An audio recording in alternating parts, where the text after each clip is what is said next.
The famous psychologist and researcher Martin Seligman did an interesting research project when he was in graduate school, and he called this research Learned Helplessness.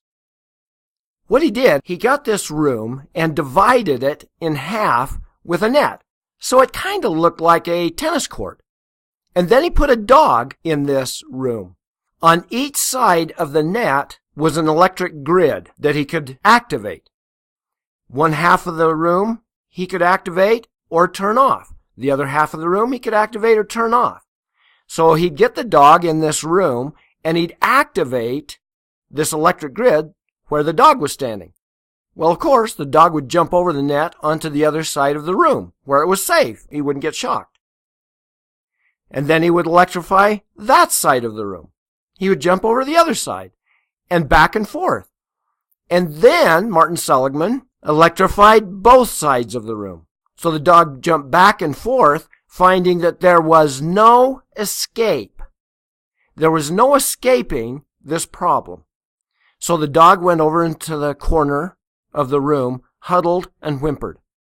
Martin Seligman then turned off the electric grid, and then he turned on again. The dog did nothing. That was interesting. And he turned it off. And he turned it on. The dog still did nothing. He turned it off, turned it on. Dog didn't do anything. So Martin Seligman put on rubber boots, went over to the dog with the electric grid on, picked him up, and put him over on the safe side of the room. So the dog found, oh, it's not electrified over here anymore.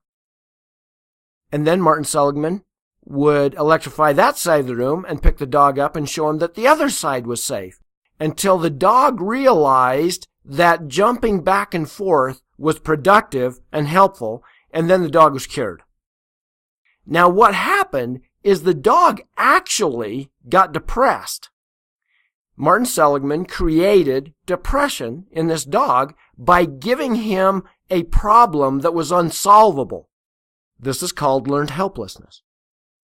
What Martin Seligman found is, with the many dogs that he did this with, that when there was an insolvable or inescapable problem, it would often create depression in the dog. And he theorized that this would be the same situation with human beings. When we face a problem or a situation that is inescapable or that we couldn't solve, it would create depression. Hence, learned helplessness.